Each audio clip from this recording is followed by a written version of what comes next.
আগামী ঈদকে কেন্দ্র করে ইতিপূর্বে আমরা যেমন দেখেছি যে একটা বাজার সিন্ডিকেট করে এবং পণ্য মজুতদারির মাধ্যমে পণ্যের দাম বাড়িয়ে সাধারণ ভোক্তাদের পকেট থেকে অর্থ কেটে নিয়ে যাওয়া হতো, সেটা যাতে কোনোভাবে না হয় সেই ধরনের একটা দিক নির্দেশনা আমরা দিয়ে এসেছি।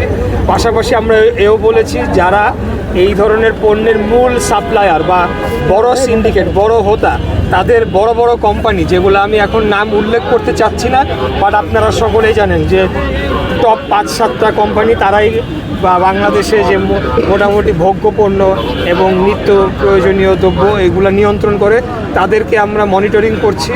যেহেতু এই পুরান ঢাকার মৌলভীবাজার এবং এখানে বেগমগঞ্জ মৌলভীবাজার আছে, বাদামতলী আছে, এইটা একটা বড় হোলসেল পয়েন্ট, এবং আরেকটা হলো চট্টগ্রামের খাতুনগঞ্জ। এই দুই জায়গা থেকে মোটামুটি বাজার দর নিয়ন্ত্রণ হয়। তো আমরা এটা যেহেতু আমার কনস্টিটিউয়েন্সির মধ্যে পড়েছে, আমার এবং সাথের এমপি সাহেব ওনারও থাকার কথা ছিল, উনি ব্যস্ত থাকে আসতে পারেন নাই, কিন্তু আমরা কোঅর্ডিনেশন করে কাজগুলো করছি যাতে বড় সিন্ডিকেট, বড় মাফিয়াগুলো কোনোভাবে বাজার ম্যানিপুলেশন না করতে পারে এবং অস্বাভাবিক দাম বৃদ্ধি করে জনগণের পকেট কেটে অর্থ না নিয়ে যেতে পারে। এটাই আমাদের। আজকে প্রথম দিনের মতো বাজার পরিদর্শন করলেন, এই পরিদর্শনে অসাধু ব্যবসায়ীরা কী ধরনের বার্তা পেতে পারে?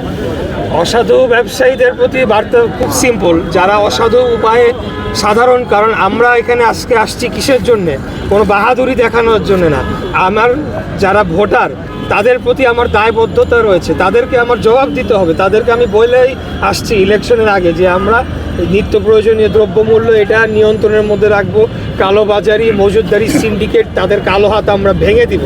তো তাদের যারা অসাধু ব্যবসায়ী তাদের প্রতি খুব সিম্পল, তাদের কালো হাত ভেঙে দেওয়া হবে, তাদের বিরুদ্ধে আইনি ব্যবস্থা গ্রহণ করা হবে এবং বাংলাদেশের প্রচলিত আইনের যে মাধ্যমে তাদেরকে আইনের আওতায় নিয়ে আসবে।